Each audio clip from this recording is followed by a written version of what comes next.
Hey, my name is Mark Johnston, and this is Unlocking Potential, Becoming the Best Version of Yourself. I wanted to talk to you about the word busy and its appearance, its perception versus the true outcome of the word and the concept of a principle called the Pareto Principle. Over the past couple of weeks, I have both in my personal life and during a few different executive coaching and client meetings, I've listened, to the frustration of some extremely smart and very successful people, as well as some of my loved ones, as they talk about and they discuss that they're either, stuck in life and haven't been able to get out on a vacation or go rock hunting or do the things that they want to do that they enjoy, or their business is stuck and they feel like the business is running them. They felt overwhelmed. One of them was even looking for ways to grow their business so that they could have more quality time with their family. And another one was just spending tons of hours, there at 6 in the morning, not out till 10 o'clock at night. Very successful business, but it's not growing in the way that they want it to grow. So they're spending more time at the business and not a lot of time with their family. So, um, you know, it's been on my mind. How can I help some of these folks, because there's so many people struggling with this managing of their time and being the best version of themselves that they can be at work, in their business, and at home. Um, and I want you for a minute. I want everybody that's listening to this just think for a minute when somebody come up and ask you, "Hey, how are you doing?" Or you asked other people, "How are they doing? How are you doing?" Whenever that question comes up, what do other people say, or how do you respond? And I would bet that more often than not, you'll get this positive, encouraging, "Good, I'm so busy." And you also will hear people say, "Oh, good, I'm really busy," and a little discouraging.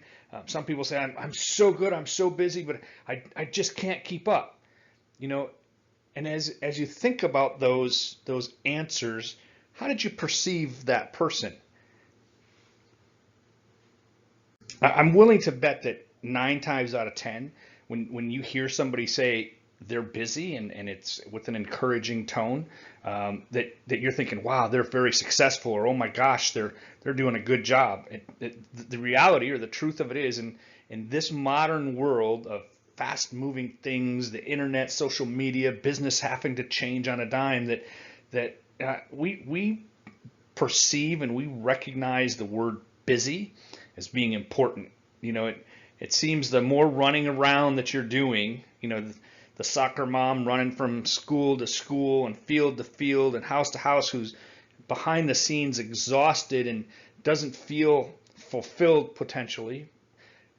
Everybody's thinking, "Oh my gosh, Susie's doing such a great job. She's doing all these things and they look like the perfect family," when in reality they're all exhausted. It The more running around you do, the more urgent tasks you have, the more respected you seem to be by, your neighbors, your friends, your family, etc. And so some people are getting a lot of, or feeling a lot of value of, "I've got to stay busy because if I stay busy and then I look productive and then I might get a promotion and my husband will appreciate me, my wife will appreciate me, my neighbors will think I'm doing a great job." And so that's how they're getting, some of their self-satisfaction, or feelings of doing well. As you're busy and running around doing things, you get that feeling of success or accomplishment as each task is completed and you check off the task in your brain, or as you get it done, which gives you a shot of dopamine, which is dopamine's it's a chemical neurotransmitter in your brain, and it gives you a quick feel good response. It's a quick shot, and it gives you that response of happiness or satisfaction. And while you're going around and getting these dopamine shots and these quick satisfaction, at the end of the day, again, you're wondering, why do I feel so exhausted? Why do I feel so unhappy, so unaccomplished? And it's because other things are falling behind. Projects could be falling behind. Your administrative tasks could be falling behind. You might not be spending the quality time with your partner or your spouse or your children, or you know, you're not effective in those things that are going to give you the biggest joy, the biggest sense of accomplishments, the biggest needle movers, because you've done so many other things. And unfortunately, just being busy doesn't mean we're being effective at making the changes or doing the things that we want to accomplish in our lives. And in fact, it can mean just the opposite, that we're wasting times on tasks they're really not important, that leave us drained of our energy and wondering, why am I doing all this? Just in a pile of exhaustion or lack of satisfaction. So because so many people are struggling with this, as they've changed their routine, they've changed their work schedules, working from home, they've changed their student and child education, going to school schedules, just everything has changed. I can sense, or I feel like a lot of people could really use some help of how to prioritize things and get a little bit more control of the things that are important and kind of let go of the things that aren't so important. Because right now we're getting this perception that everything is important, and there's just seems to be a lot of stress and angst because of politics and social issues and the coronavirus and just all the things going on. So let's talk about the Pareto Principle, and some of you have heard of it, that termed that way, and others have maybe heard of it. It's also called or referred to as the 80-20 rule. It's a way to use your time effectively so you get more done and you're working on the right things at the right time. In a nutshell, the principle says that approximately 20% of your efforts yield 80% of your results. So 20% of what you do is going to get you 80%, the biggest bang for your buck. Now, likewise, the reverse is also true. There are tasks and things that we do throughout our day that take up 80% of our effort, but only yield us a 20% of our results. So the goal, obviously, is to determine, what tasks, what activities, what things do we do that move that needle the most? What's going to give us the most accomplishment, satisfaction, be the most productive, effective? And it's that 20%. What are those 20% of the things that I should be working on that gives me the biggest bang? So the easiest and fastest way to achieve your outcomes and to reach your full potential is to streamline your action items. Some tasks that don't make the cut, that don't yield the 80%, those can be ignored as unimportant. We got this great big task list. Now, others are still going to need to be done, but not necessarily by you. So as you're identifying those tasks that aren't needle movers, there's going to be a variety of tasks that still need to be done that can be outsourced so that you can be free to complete the priority tasks, the things that are essential, and let other people, whether it be other employees delegated to them or family members in the house delegated to them, so that you can focus on the needle movers and let them get all of the other tasks that still need to be done accomplished and delegate those out. So let's talk about some examples of the Pareto principle in action. I got several different examples so that it can help you as you try to prioritize your tasks, so you can kind of get an idea. Some extreme examples, some business examples, they're going to be all over the board, just to give you some reference points. So did you know that 20% of all criminals commit 80% of the crimes, right? So that's something to think about. 20% of drivers on the road cause 80% of the traffic accidents. 80% of pollution originates from only 20% of factories. 20% of companies, 20% of company products represent 80% of the sales. 20% of employees are responsible for 80% of the results. 20% of students have grades that are 80% or higher. So, that's just a few examples to get your brain to start thinking about what does this mean. Now, there's a phrase that's reminiscent of Pareto's law that was stated by one of my favorite presidents, Dwight D. Eisenhower. And what he said was, what is important is rarely urgent, and what is urgent is rarely important. Like Pareto's law, this phrase, it'll help you determine which tasks are the most important and which you should attack first. And then there's a thing out there, you can look it up on the internet. It's called the Eisenhower Matrix. I think it's out there on the internet.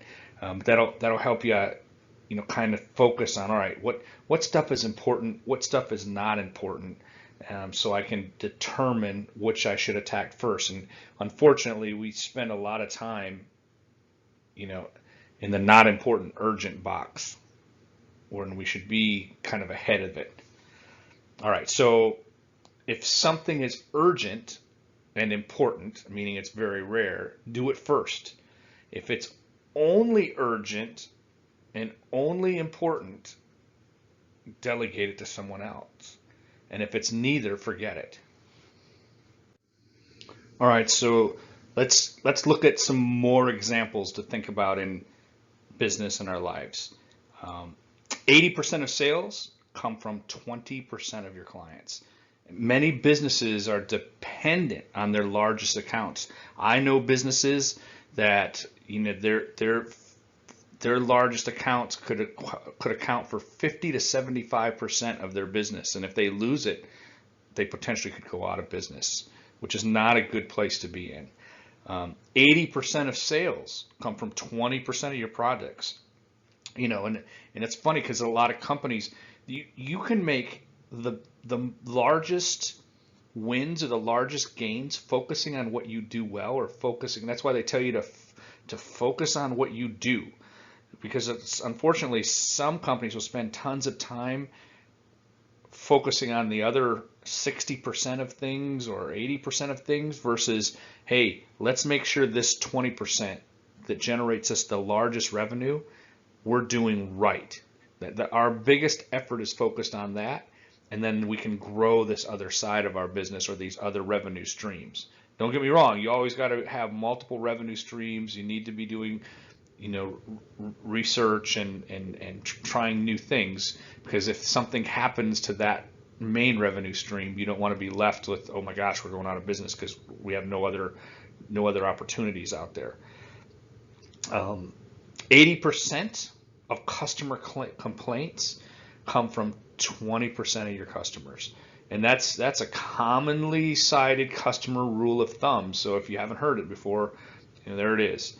20% of your marketing efforts represent 80% of the results. And I see so many companies that struggle with where to spend their marketing dollars. And they kind of use it like darts. Oh, we need to do social media. Oh, we need to fix our website. Oh, marketing is really a process. You have something, a store, a product that's out in the woods. What are you doing to drive customers to that product? How are you identifying what the product is, how it services a need in the area, what pain does it eliminate? There's so much to marketing besides, I think I'll just build a website, and making sure that you're focusing on the things that are going to get you the most results. One of the problems though with marketing is it's a lot of companies have a hard time measuring results because they don't necessarily know all of the pieces and the roadmap of marketing, and they also have very few measurables in there from leading and lagging indicators to measure, how many hits is this getting? How many people are seeing it? How many proposals or bids or opportunities is it turning into? And how many of those are being closed? So they can identify where the gaps are in their marketing and sales process, and focus on fixing those gaps. Um, let's see. Let's look at a couple more here. I've got some more here. 20% of posts, social media posts, generate 80% of the traffic. So those who work with like content marketing, they can use the 80-20 rule to analyze, what are the most effective posts and what are the characteristics about those posts, so they can kind of duplicate them. And you'll see there's a lot of actually documentation on going out and hacking other people's marketing efforts.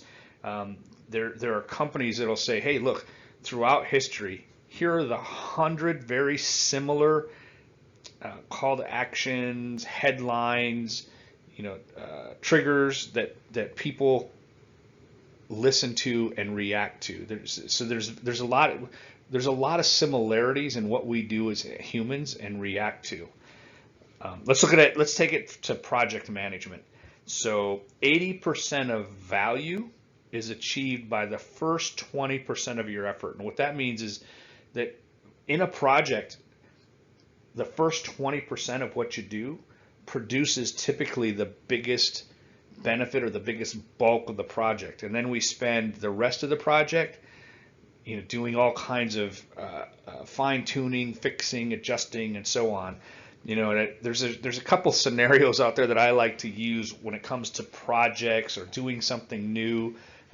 We get in paralysis analysis, or analysis paralysis, meaning we spend so much time analyzing and in meetings and looking for problems and holes that we end up spending double, triple, sometimes 500, 600% more effort into getting something done than continually progressing it. So the analogies that I've worked with a company in California, they had to train about 10,000 employees on implementing an SAP program. SAP is a computer system that eliminates all the computer systems within your organization, or for the most part, most of them, and combines them into a single database or a single source of truth.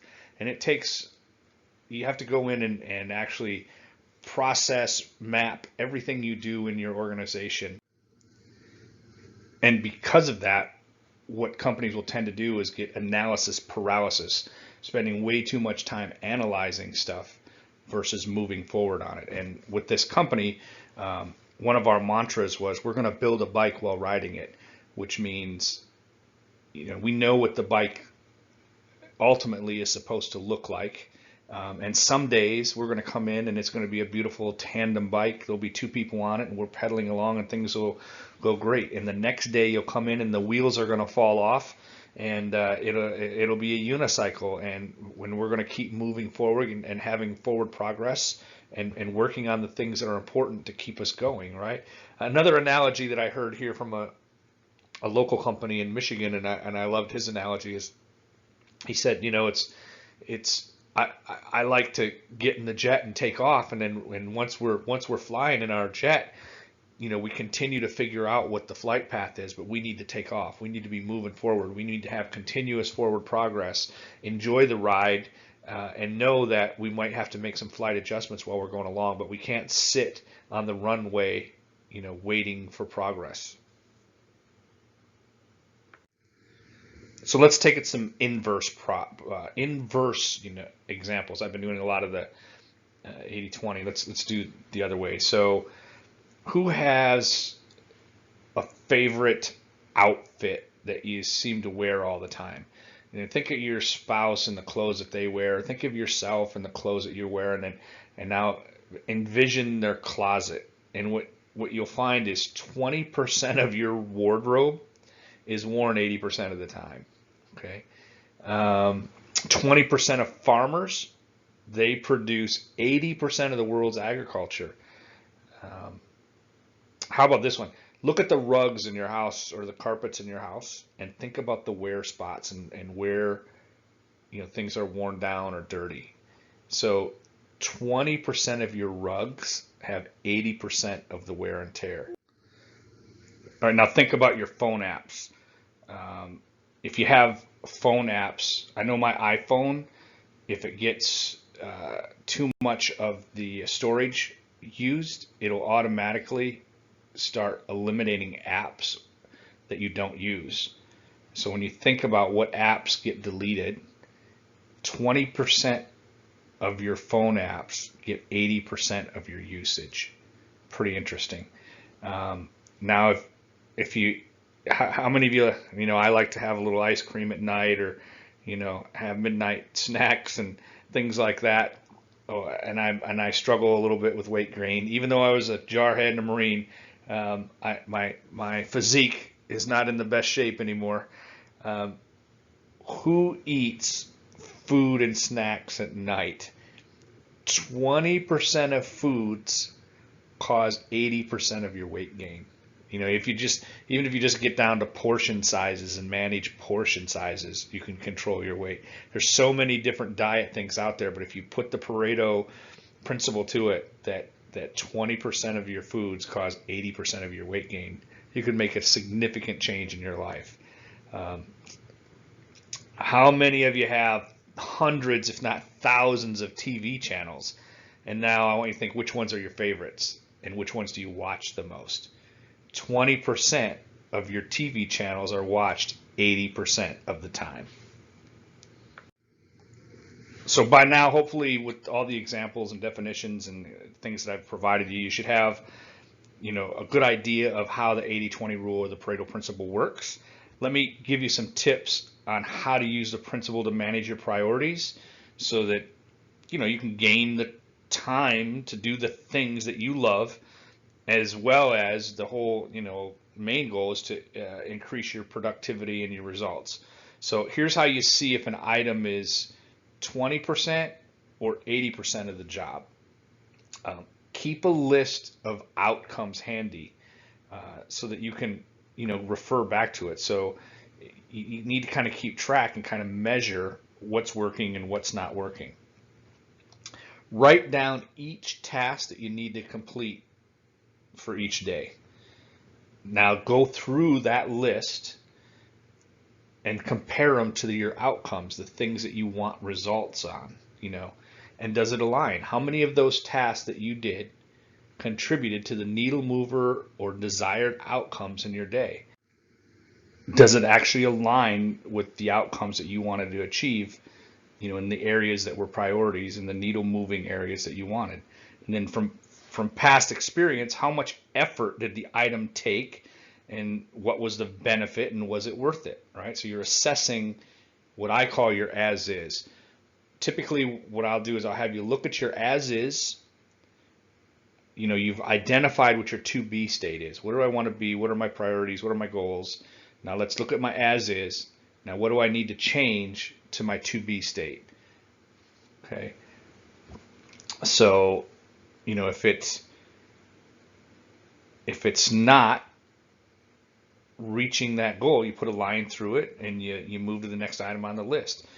And now you should also have a not to do list. As you're going through this, you're creating your to do list. You're creating your to delegate list, because these are the things that still need done but aren't the biggest, most effective use of your time that you need to get somebody else to do. And a lot of times we don't delegate only because of our own, if nobody else can do it the way I want it, or it needs to be, just like this form, this document, this process, I really like it this way. But even though you like it that way, it's not contributing to the big needle movers. So if somebody else changes it a little bit, or it's not 100% accurate, how much is it affecting the needle movers, the most important things that give you the most productive or biggest results in your organization? So there are those things that can be delegated that you got to let go of. And unfortunately, I see so many people that don't let go of things that other people should be doing. And they don't realize, it might take me a week to train them, but that week of training them is going to give me back hundreds of hours.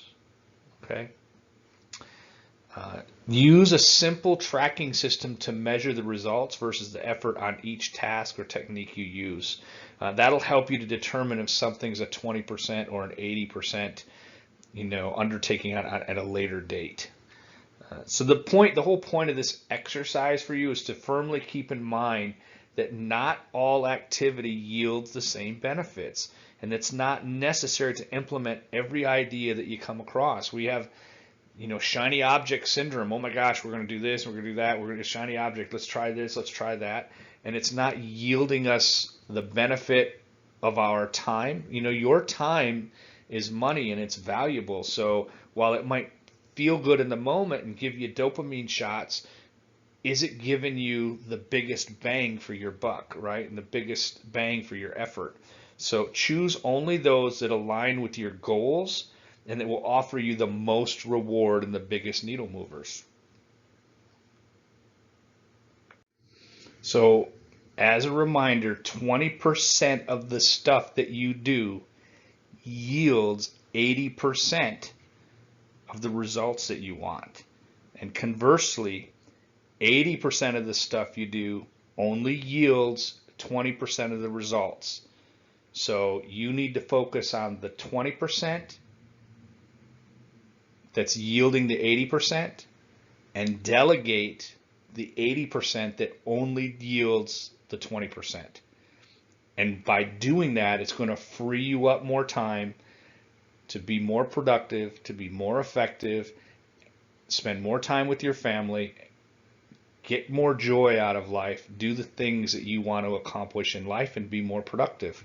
So thank you so much for listening. I hope this was valuable to you.